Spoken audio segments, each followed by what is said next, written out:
Anatomy and Physiology 1, Chapter 6, Osseous Tissue.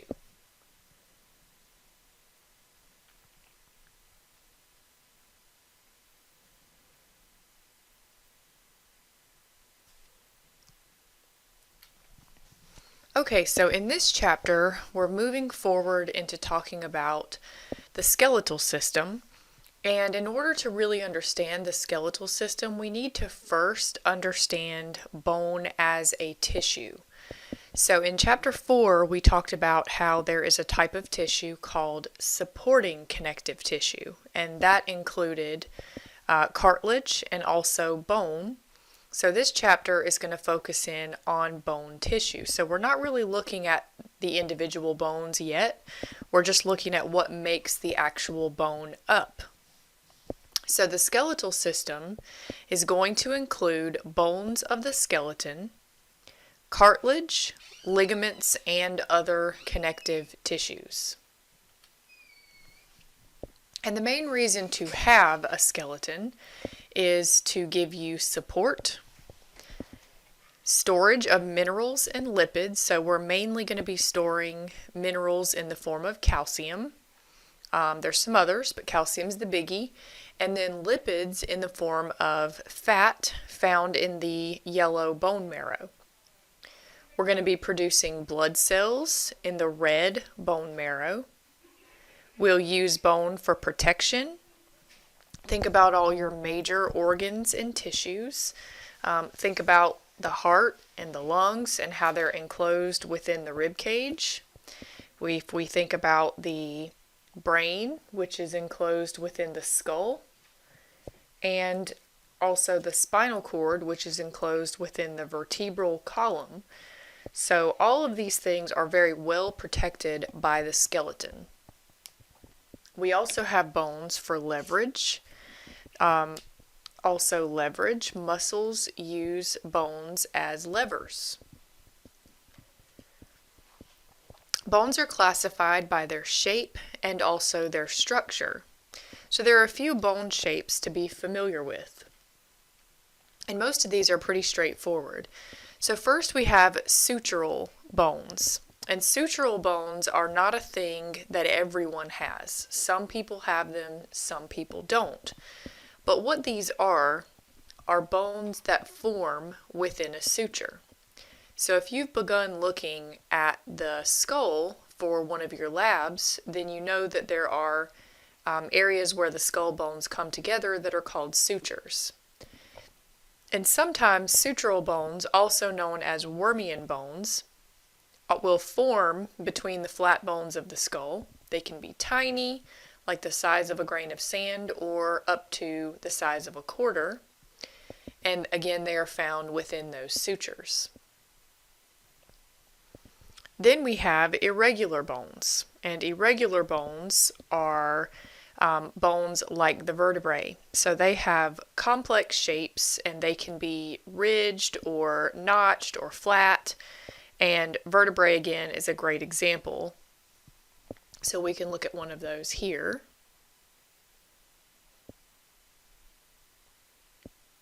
Then we've got short bones, which are what they sound like. Those are going to be small, short, and boxy.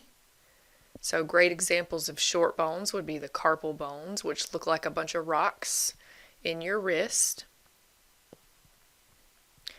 We've then got flat bones, which are what they sound like, very flat.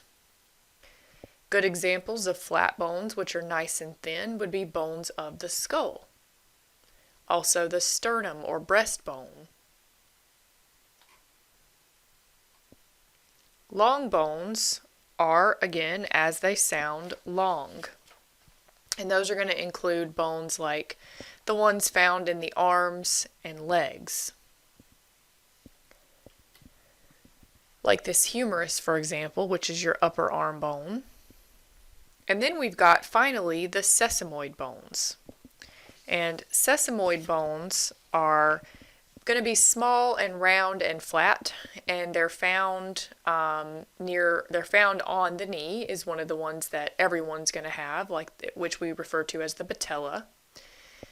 And Some people might have extra sesamoid bones or form them within the joints of the hands and feet, but everyone should have kneecaps. So bones that are small, round, and flat, like the patella.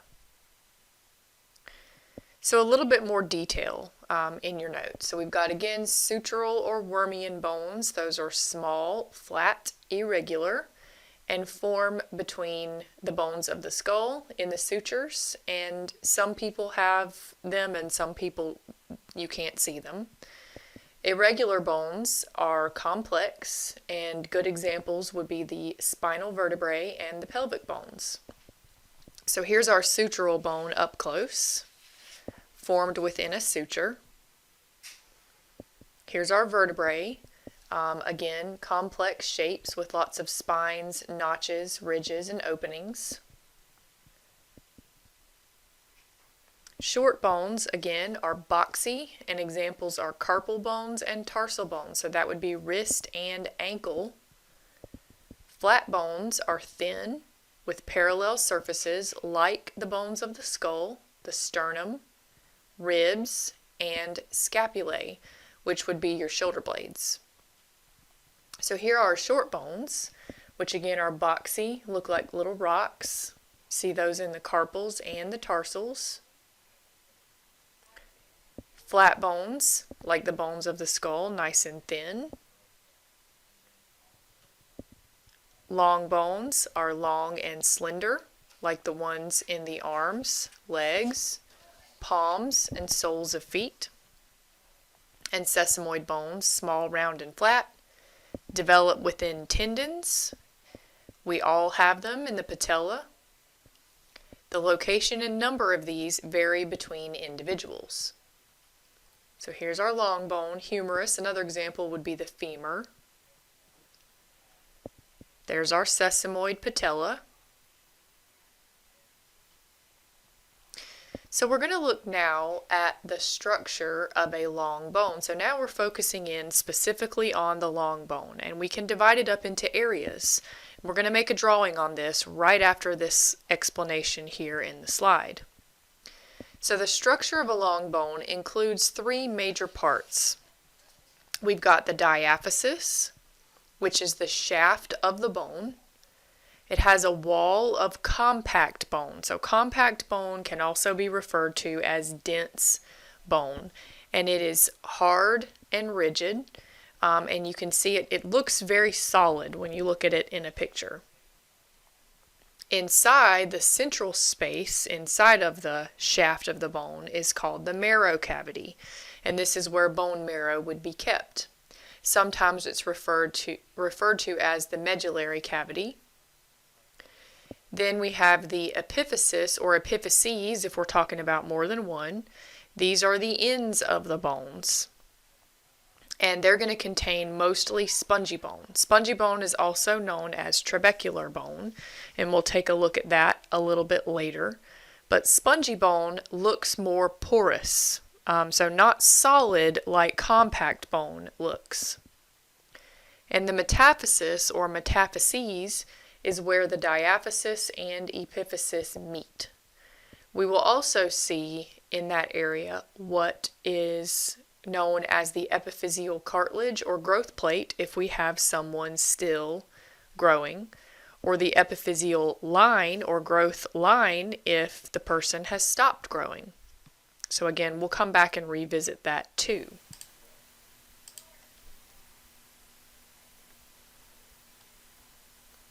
So we're going to use a femur as our example bone in this drawing.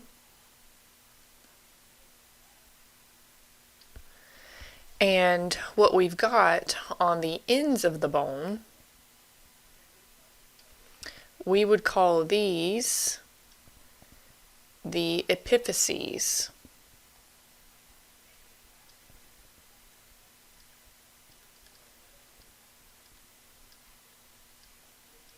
And that would be an ES for plural, so that's both the ends of the bone, epiphyses. And then we have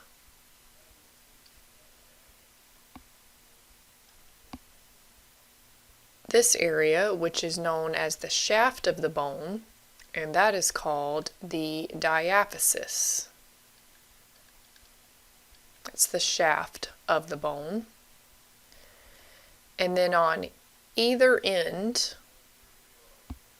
in this area, where we would find the growth plate, or in adults, the growth line, which we'll talk about a little later, that transitional area is going to be known as the metaphyses. So metaphysis for singular and metaphyses is plural. So metaphysis singular, metaphyses plural. And then in the center of the bone, we're going to find an area that is going to contain marrow, and this will be called the marrow cavity. Now the marrow cavity, you can see we've drawn lines to two things in this area. So diaphysis is the whole shaft of the bone, and the marrow cavity is within the diaphysis here in this drawing, but it's what contains red and yellow bone marrow. Finally, on the ends of the bone, wherever there's going to be a joint, we have some special thin, smooth, shiny cartilage. This again is wherever there's going to be a joint, and this is called the articular cartilage. And it's called that because an articulation is a joint, so this is articular cartilage for the joint. And we talked about where there's a joint, so what joint do we think would go at the top of this femur? We should expect for that to be the hip joint. And then down below, we have the knee joint. Okay, so those are some articulations, but this is the main areas of a long bone. Okay, so we made our drawing and we went over those parts again, and this is a picture from the book just to further drive that point home. Again, you can see epiphyses on the end, diaphysis in the middle, which is the shaft. There's the cavity that contains the bone marrow. And then we've got the metaphysis where the epiphysis and diaphysis meet. So in flat bones, like the bones of the skull, we will see a mixture of spongy bone and compact bone. The spongy bone will be between two layers of compact bone, sort of like a sandwich. So we've got the two pieces of bread or compact bone, and then the sandwich filling, the meat or the cheese in the middle, that's going to be the spongy bone. Within the cranium, the layer of spongy bone is called the diploe. So here is a picture of a flat bone or a bone of the skull that has been cut, and you can see the sort of sandwich arrangement that we talked about. So we've got the cortex, which is the compact bone, on top and bottom, that's our bread. And then in the middle of the sandwich, we have the spongy bone. So this is a great representation of the structure of a flat bone. So bone tissue, remember this is a supporting connective tissue. It contains specialized cells in the form of bone cells. And then remember that all connective tissues must also have a matrix, which is going to hold those specialized cells. And the matrix of bone is going to be made up of collagen as its protein. So we talked about how matrix is going to have a ground substance and also protein fibers, and the protein fibers of bone are collagen. So bone has a very dense matrix due to deposits of calcium salt. And the calcium salt is going to make bone very, very rigid.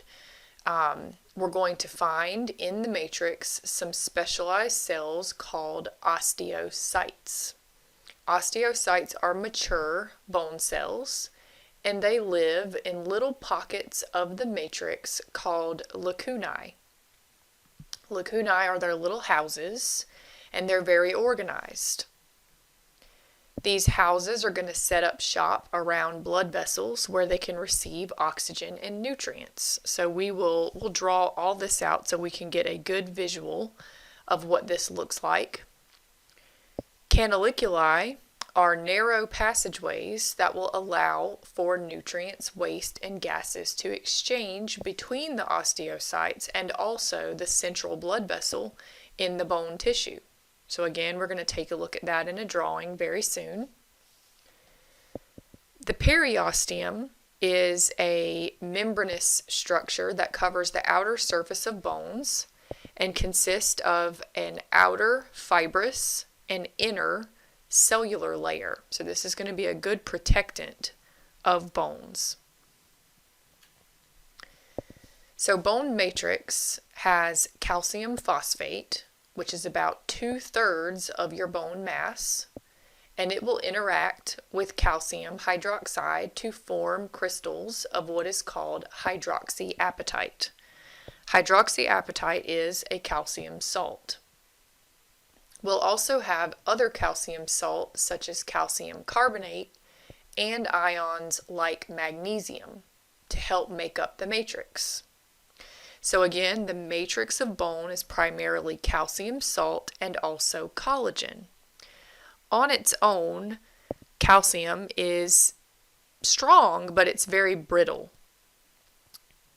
On its own, collagen is very rubbery, but would not be good at supporting a body. So if we combine the two, calcium and collagen, bone becomes very strong. Not only is it tough because of the calcium, but it also has a teeny bit of flexibility because of the collagen. A bone lacking a calcified matrix looks normal, but would be very flexible, too flexible. So here's an example. On the left, you can see a normal bone, which has calcium and collagen. On the right, the calcium has been degraded and we're left with mostly collagen. So you can see what would happen if you did not have that calcium in place. Your bones would be extremely flexible, which would be no good at protecting or supporting your body. So again, the matrix protein of bone, we talked about how it's about 2/3 calcium salt.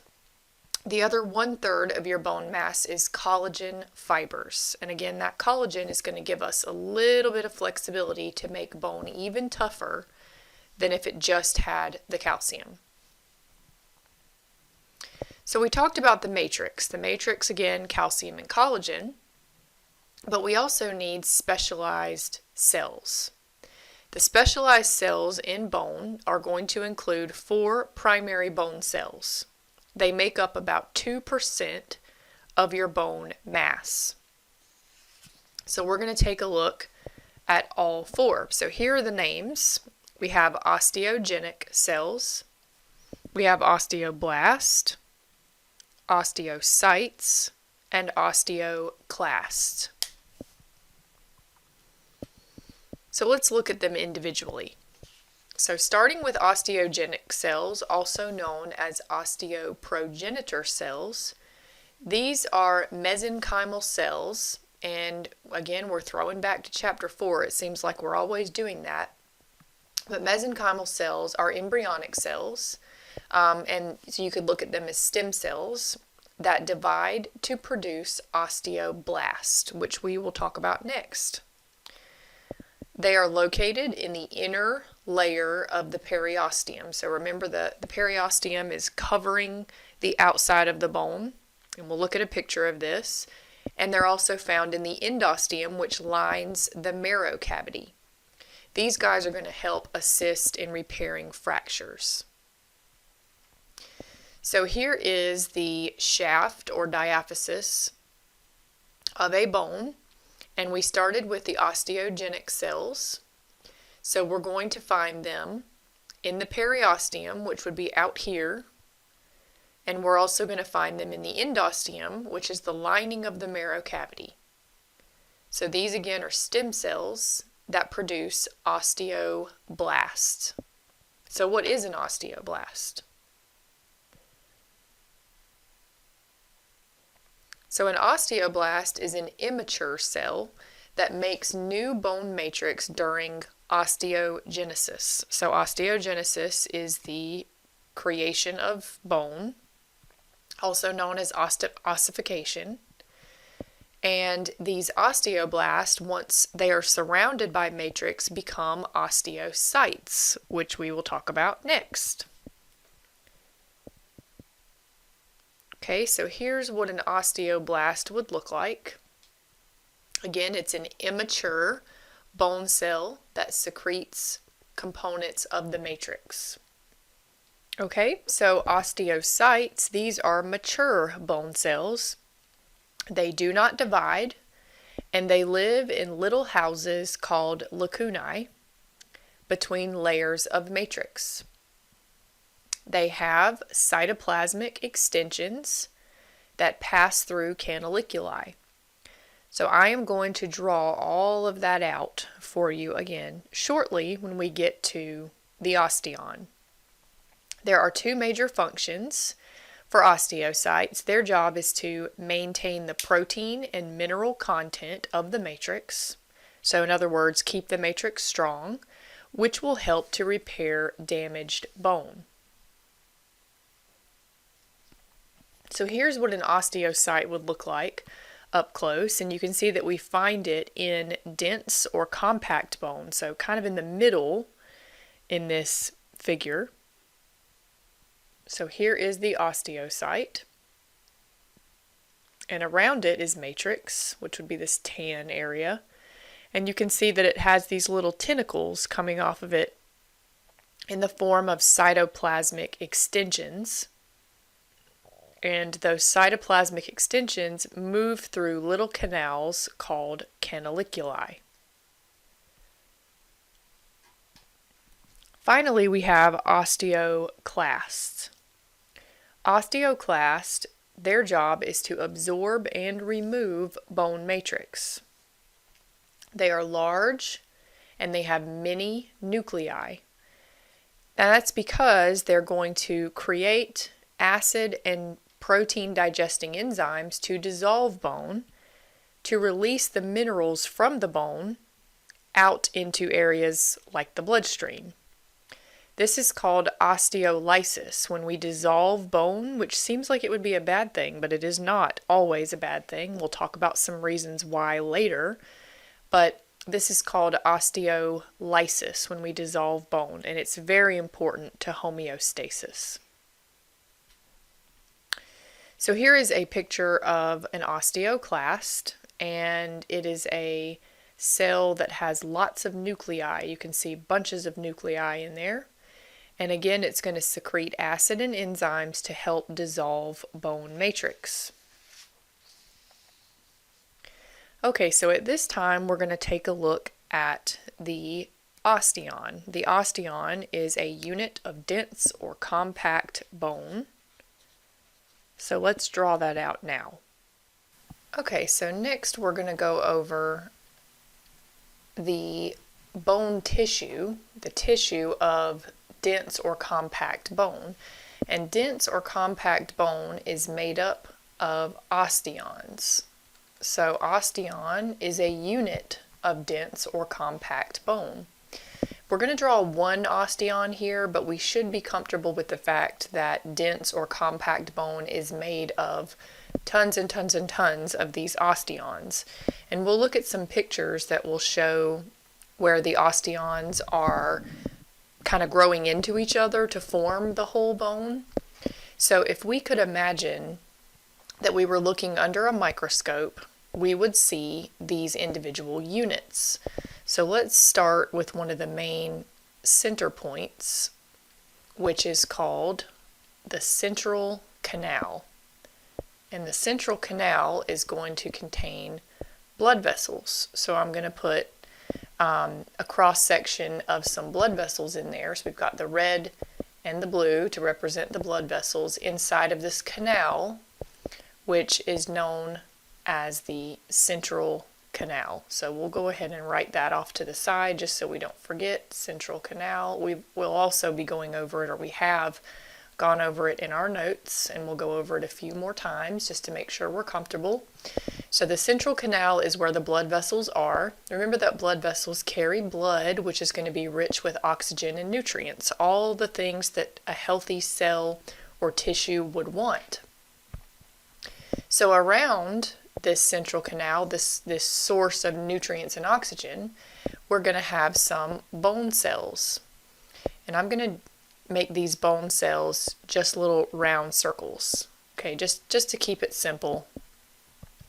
And these bone cells, there are a few types of bone cells, but these bone cells are called osteocytes. And osteocytes are mature bone cells. They do not divide, so their job is to maintain the protein and mineral content of the tissue. So they're going to keep the bone strong, but they're not going to actually reproduce anymore. So this again is an osteocyte, and we've represented them in blue. Now the osteocytes need a place to live. They need a home. So we're going to put them each in their own little house. And I know that sounds really cute, but it's legit. So these little houses have a name. They're called lacunae, for plural. And even though thinking of it as a little house is way cuter, the official definition of a lacuna, or lacunae for many, is a pocket in the matrix. A pocket in the matrix. Now remember that matrix is what cells are suspended in. And we talked about in chapter 4 that connective tissue, like bone is a supporting connective tissue, that we're going to have specialized cells, which we do. These are osteocytes. And we are also going to have a matrix, which is what the cells are suspended in. And so the matrix would be the area here in between these bones or between these cells and lacunae. And the matrix of bone is going to be primarily made of calcium salt and collagen, which we touched on before we got to this point of the video. So calcium and collagen all in here. So that brings us back to the function of the osteocyte, which is to maintain the protein and mineral content of the bone matrix. So they live in these little houses, these little pockets in the matrix called lacunae. Now this is just one, so I'm writing it in a singular form, just one. And these lacunae need to be able to communicate with each other and also with the central canal. So we're going to draw some little lines, and you'll notice in your book that they're not as exact as what I'm drawing here, but again, we're just trying to keep it simple to get the point across. So these little passageways I like to think of them as little highways that lead to the neighboring osteocytes and then lead them all to the central canal. So this way they can actually get nutrients from the central canal and oxygen and then pass waste across as well. So this connects them to each other and also connects them to the central canal. This way they're not working as individuals, they are working as a team, which is what we want to see in tissue. Now these little canals have an official name.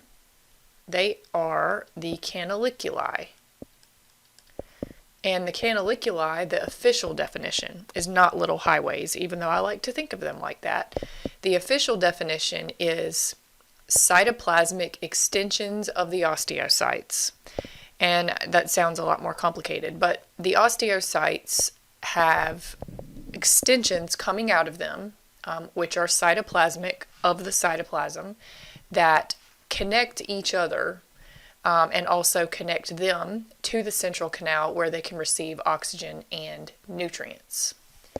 Okay, so in addition to this, you will also notice, I hope, that there is kind of a pattern to this osteon, and the pattern looks a bit like rings. So if you think about, like, if you cut a tree down and you think about how you look at the stump of the tree and you can see rings in the tree, well, you should be able to see a similar thing here. So I'm going to highlight that just to make it more visible. And I've only got 2 rings in my osteon. I've kept my osteon really simple, but this ring pattern is kind of by design. If you think about, again, osteocytes want to be close to where they can get nutrients and oxygen, so they build their homes around this central ring, and then bone expands by adding rings. So these rings, these highlighted rings, also have names. Those are called the lamellae. So lamellae, again, that would be plural. Lamella would be just one.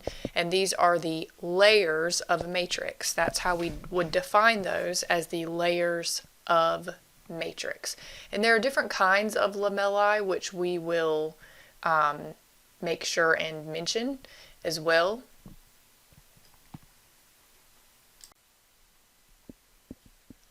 Okay, so now that we have seen the basic drawing of an osteon, let's review the main components and then take a look at a more detailed picture. So an osteon is a functional unit of compact or dense bone, as we said.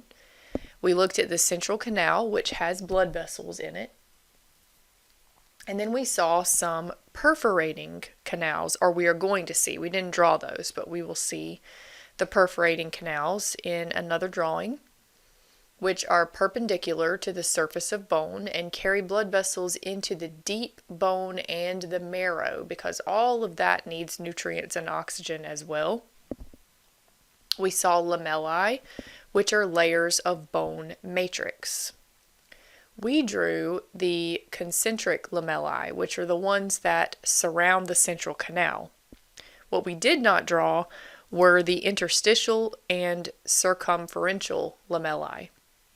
So interstitial lamellae is going to fill the spaces between the osteons. So as a kind of a filler between the adjacent osteons, we'll take a look at. And circumferential lamellae are at the outer and inner bone surfaces. So we're going to find those on the very outside of bone and close to the center of the bone. So here is an electron microscope view of what osteons actually look like. So this would be on the surface of dense or compact bone, and we can see some of our major points that we drew out. So this would be a central canal there, and also here. You can definitely see the blood vessels in that central canal. And then we can see these little pockets in the matrix. Those pockets are our lacunae, or little houses. And we can also see the very subtle rings. These rings are the concentric lamellae. This whole unit, here and here and here, those are osteons, which again, unit of compact or dense bone. So here's a figure from the text, and it gives us a good view of everything. So again, starting here, we have the central canal with the blood vessels. Surrounding that in kind of a pinkish color would be the osteocytes in lacunae. The little tiny canals we can see every which way in brown, those would be the canaliculi, which contain cytoplasmic extensions of the osteocytes. We've got the rings, which are concentric lamellae. The whole thing, here, here, here, here, osteons.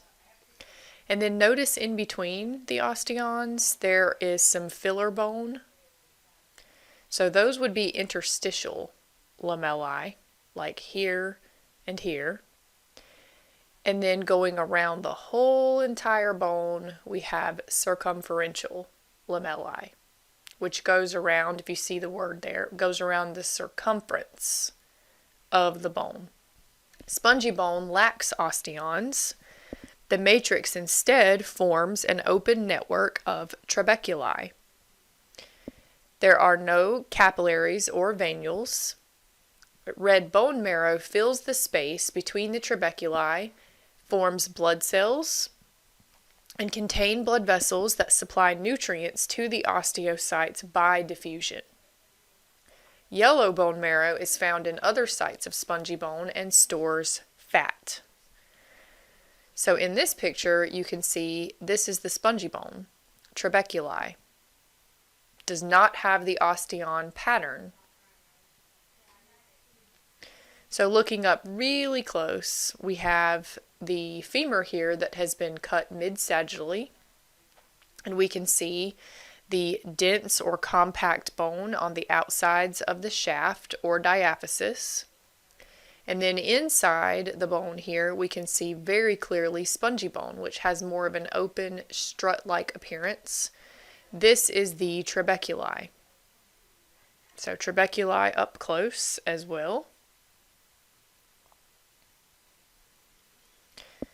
So weight-bearing bones, trabeculi in the epiphysis of the femur will transfer force from the pelvis to the compact bone of the femoral shaft.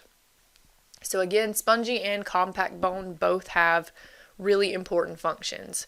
Compact or dense bone is really good at handling the force of your weight, and spongy bone is really good at handling forces from multiple directions. So together, they make bone really, really tough. Back to the periosteum. So the periosteum is a membrane, again, that covers the outside of bone except within a joint cavity. It has an outer fibrous layer and an inner layer that we call the cellular layer.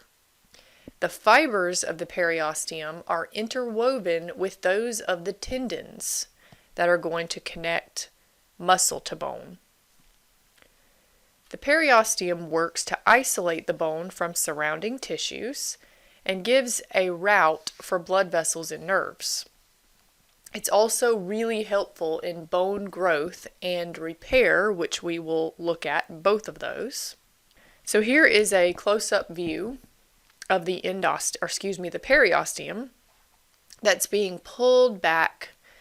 And in this view, you can see that there is an outer fibrous layer, which is very protective. And then the innermost layer is made up of cells, which is called the cellular layer. The endosteum is an incomplete cellular layer that is in the medullary cavity or the marrow cavity. It's very active during bone growth, repair, and remodeling, and will cover the trabeculi of spongy bone. It lines the central canals of compact bone and is made up of those cells we called osteoprogenitor or osteogenic cells. So here's a view of the endosteum taken from the marrow cavity. And if we look up close, you can see that it is made of cells. We've got an osteoclast, and we've also got osteogenic cells as well. So bones develop, and there are two terms we use to talk about this. The first one would be ossification, which is going to be responsible for osteogenesis, that's bone formation, and calcification, which is the deposition of calcium salt, and this occurs during ossification. There are two forms we need to go over: endochondral ossification and intramembranous ossification. So let's start with endochondral ossification. Endochondral ossification is how most of our bones are going to form, and it begins at the primary ossification center, which will develop inside a hyaline cartilage model. Hyaline is a very common cartilage, and in this type of ossification, it will be gradually replaced by bone in 7 main steps. So step 1, we have a cartilage model. So of course all of this is happening, this endochondral ossification is happening beginning in the womb. So when you are developing. And the cartilage model is in place, and as it enlarges, cartilage cells, which are called chondrocytes, near the middle of the shaft will start to increase in size. The matrix will be reduced to small struts that will begin to calcify. The chondrocytes die and disintegrate, leaving cavities within the cartilage.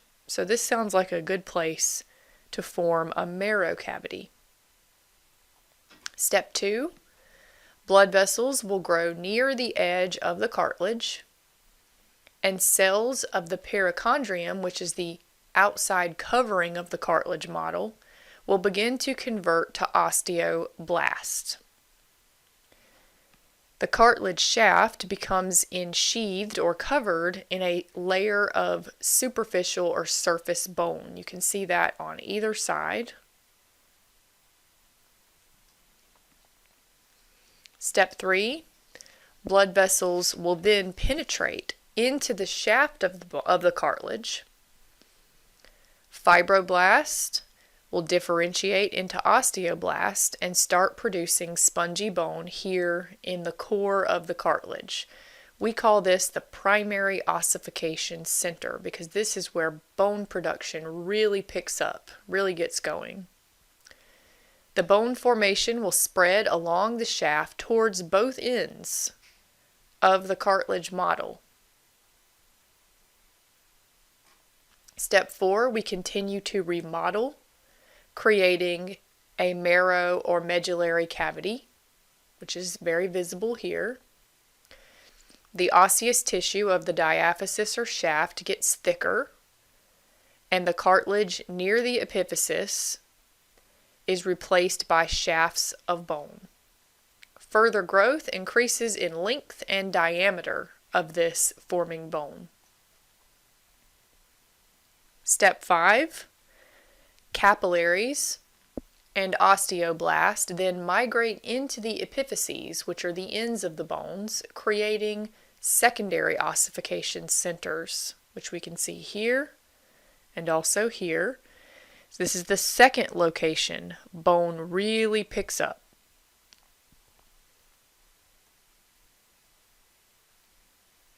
Okay, step 6. The epiphyses eventually become filled with spongy bone. The metaphysis, which is here, we talked about that before, is now called the epiphyseal cartilage or growth plate. And this separates the epiphysis from the diaphysis. Osteoblasts continue to invade the cartilage and replace it with bone, and new cartilage is produced at the same rate on the epiphyseal side. So we're going to keep this epiphyseal cartilage or growth plate because we like to grow after we're born, right? We don't want to stay the same length as when we're first born. At puberty, the rate of epiphyseal cartilage production slows and the rate of osteoblast activity accelerates. So as a result, the epiphyseal cartilage gets narrower and narrower until it ultimately disappears. This is called epiphyseal closure and will be left with an epiphyseal line after growth is completed. So when we're born, this epiphyseal cartilage or growth plate, which is again made of cartilage, will remain so that we can continue to lengthen and grow our bones, because these cartilage cells will convert into bone, lengthening the bones. But once we go through puberty and growth is completed, that growth plate will seal shut and fully ossify. We'll be left with an epiphyseal line or a trace of where the growth plate used to be, but we will no longer grow in height at this point. So here is a summary view taken from the text of the 7 steps that we just went over.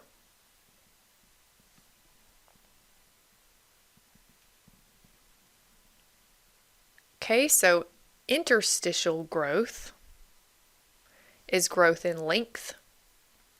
Secondary ossification centers develop. Epiphyseal closure, completion of epiphyseal growth. This is what we just talked about. The width of the epiphyseal cartilage reveals timing of endochondral ossification. Former location of epiphyseal cartilage is visible on the X-ray as an epiphyseal line, and that will stay after epiphyseal closure. So let's take a look at some X-rays to compare. So this is an X-ray of a growing individual, and we can see for sure all the epiphyseal cartilage areas. So remember, in an X-ray, bone shows up, but cartilage appears dark. So anywhere there is cartilage or soft tissue, it should appear much darker than the bone. So if we look here, we can see in the radius there's a clear growth plate there. In the bones of the metacarpals, which is the palm, there is a clear growth plate there, and also in all of these metacarpals, growth plates. Growth plates in the fingers or phalanges, very clear. And this is an individual that is past the phase of growth, and you can no longer see any growth plates. But you can see a very faint shadow of where the growth plate was, which is known as the epiphyseal lines. Okay, so next is intramembranous ossification. That's our second type of ossification, and it's also known as dermal ossification because it happens in the dermis. We're going to produce bones like the mandible, which is your lower jaw, and the clavicles, which are your collarbones. There are 5 main steps to intramembranous ossification. So here are some areas that form from intramembranous ossification highlighted in the drawing. So again, we're talking about in utero or embryonic development. This is going to start about the 8th week of embryonic development. And what will happen is we'll have mesenchymal cells. Remember, those are embryonic cells. They will cluster together, differentiate into osteoblasts, which help to form the matrix of bone, and they will start to secrete the organic compounds of the matrix. This osteoid, which is formed, becomes mineralized with calcium salt, forming bone matrix. So what you can see here in this picture are here are the little mesenchymal cells in purple. Those are the embryonic cells. They cluster together and begin to differentiate into osteoblasts, which look like this. Then they begin secreting the mineral content of bone matrix, which forms these pockets of bone matrix called osteoids. Ossification will continue, and some of these osteoblasts will be trapped inside pockets where they then differentiate into osteocytes. The developing bone will grow outward from the ossification center in little tentacles that are called spicules. So here are the osteocytes that are now trapped in bone. And osteocytes are considered mature bone cells, so these guys are going to hang out here and continue to make sure that the matrix of bone remains hard. We're sending out these little tentacles of bone, called spicules. Blood vessels will branch within the region and grow between the spicules. Bone growth continues because now we've got oxygen and nutrients from the blood vessels. The spicules will interconnect and trap blood vessels inside of the bone. So we can see all this tan tissue here. This is bone tissue, and it's spreading, spreading, spreading. And the spicules are reaching out, trapping blood vessels. So there's a blood vessel that has been trapped, and there's another blood vessel that has been trapped in the bone. So these trapped vessels, this is a good thing because these vessels are supplying oxygen and nutrients to further increase bone production. The continued deposition of bone by these osteoblasts close to blood vessels results in spongy bone with blood vessels weaving throughout. So here's our bone all around, and you can see we've now trapped lots of blood vessels. Subsequent remodeling around these blood vessels will produce osteons that we find in compact or dense bone, and osteoblasts on the bone's surface become the periosteum. So again, we can see all this bone. Here's our blood vessels that are trapped. We've got spongy bone inside, and then close to the outside we have compact bone and a periosteum, which is the covering of bone. So this looks like bone from a skull bone. We've got the compact on the outsides, and inside we've got the spongy bone, the sandwich that we talked about. So bone remodeling is going to occur throughout your life. So we never stop remodeling our bone. We're always maintaining it. And by recycling and renewing bone matrix, we keep up the maintenance in our bones that's needed. This remodeling is going to involve those osteocytes, the mature bone cells, osteoblasts that make new matrix, and osteoclasts that dissolve matrix.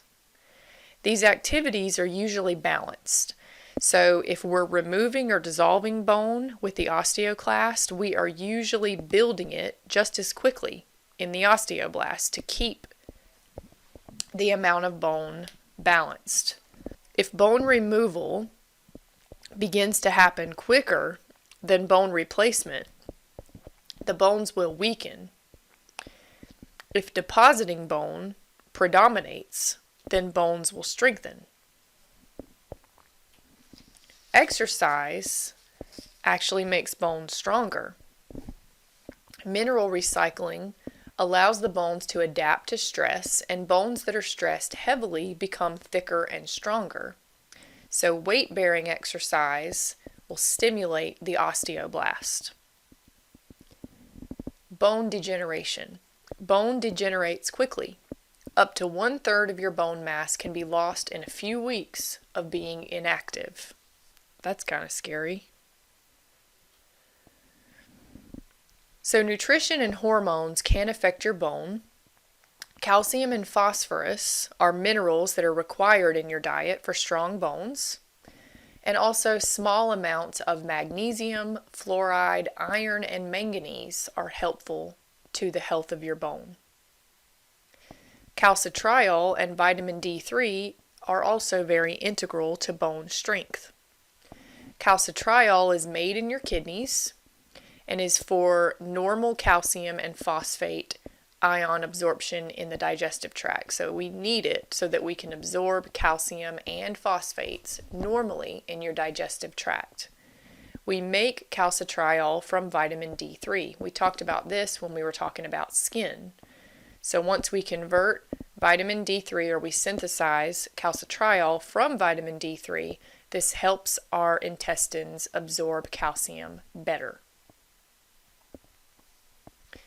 Growth hormone and thyroxine will stimulate bone growth. Sex hormones like estrogen and testosterone will stimulate osteoblasts. Parathyroid hormone and calcitonin will maintain calcium ion homeostasis in your blood. So let's look at that a little bit more closely in just a second. The skeleton is your body's calcium reserve. The bones store 99% of the body's calcium in the skeleton. In addition to other minerals, calcium is the most abundant mineral in our body and is vital to lots of things in our physiology, so not just the strength of the bones. So here's a breakdown of the main composition of bone. So bone is made up of 39% calcium. And then the next largest thing would be collagen, which we talked about, 33%, followed by phosphate at 17%.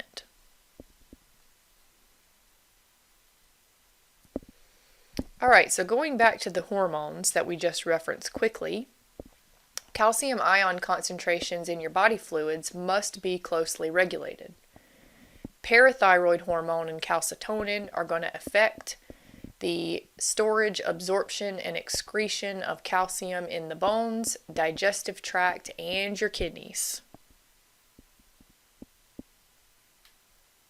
So let's start with parathyroid hormone, or PTH.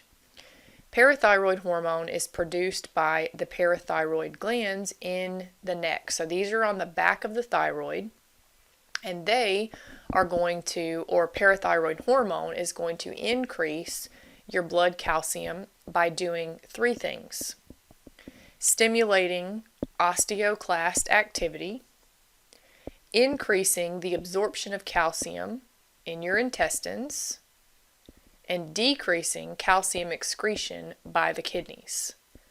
So let's take a closer look at that in this figure from the book. So if your calcium levels in the blood are low, because we need healthy levels of calcium in the blood, because as we said, calcium is not just for bones. We need it in other areas. So we need our levels in the blood to be normal. And if they are not, if they're low, then parathyroid hormone will be released. And it will help in three ways. It will cause osteoclasts to release calcium from the bone. So osteoclasts are going to release enzymes to dissolve bone. And when we dissolve, that's going to release calcium into the blood, which makes the blood level go up. That's good. PTH is also going to help us to absorb more calcium from our diet.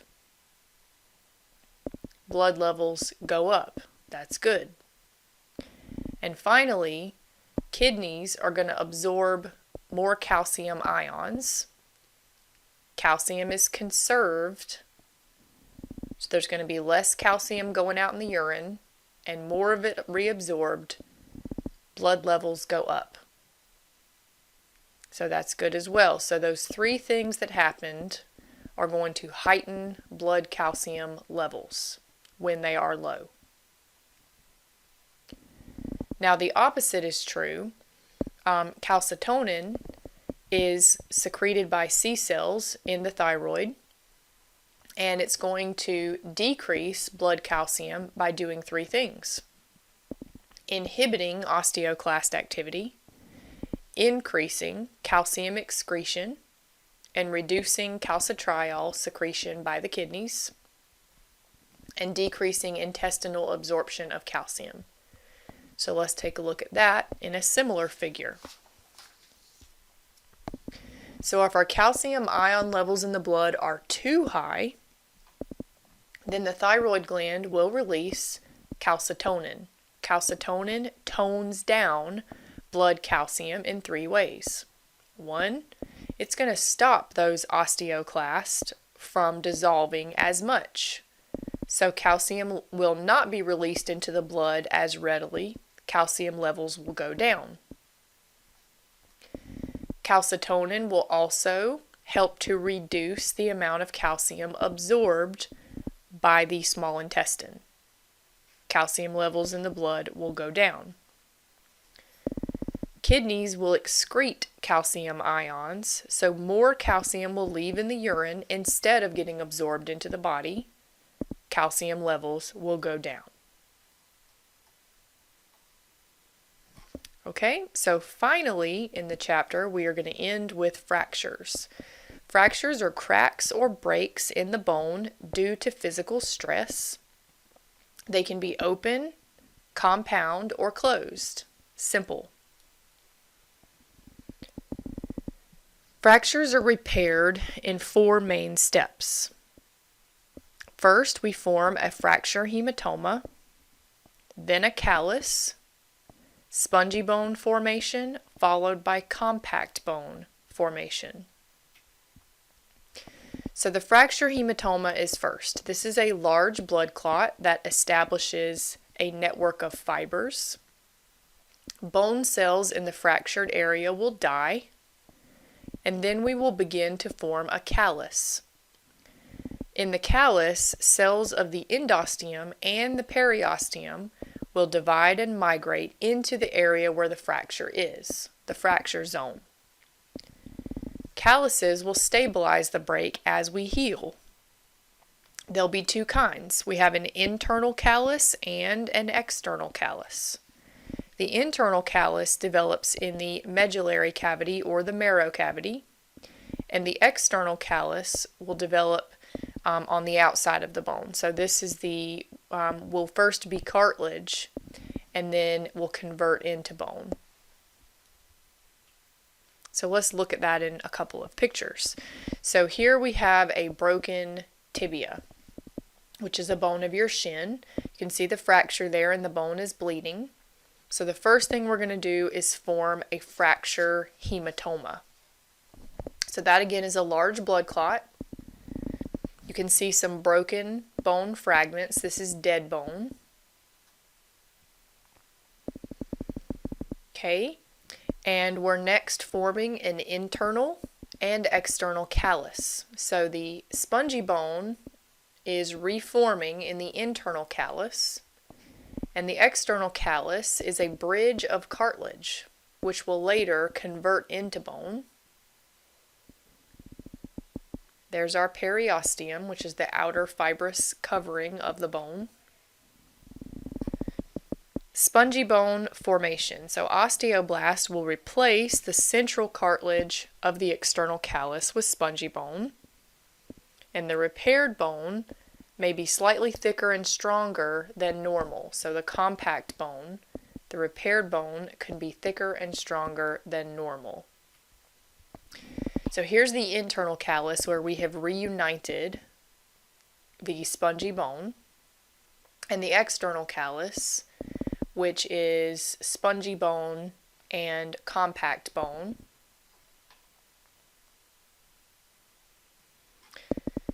So there may be a swelling, a thicker area in the compact bone, maybe thicker and stronger. But over time, if the fracture was not too bad, osteoclast can dissolve some of this bump and make it look a little bit more smooth and remodeled. So bones become thinner and weaker with age. Osteopenia is a condition where there is inadequate ossification or reduction of bone mass. It begins between the ages of 30 and 40. Women lose about 8% of the bone mass per decade. Men lose 3%. The epiphyses, vertebrae, and jaws are most affected. This can result in fragile limbs, reduction in your height, and tooth loss. Osteoporosis is severe loss of bone mass, which can compromise the bone's ability to function normally.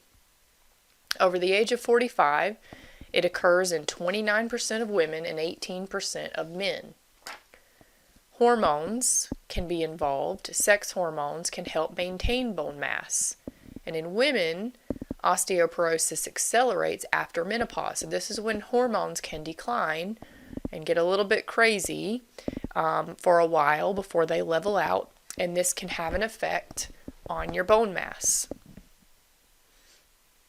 So at the top, we see a view of normal spongy bone, nice and healthy and firm. And in the bottom, this is spongy bone in osteoporosis, which you can see is extremely porous looking, very prone to fracture. This concludes Chapter 6, Osseous Tissue. We'll begin next in Chapter 7, which is going to go over the axial skeleton.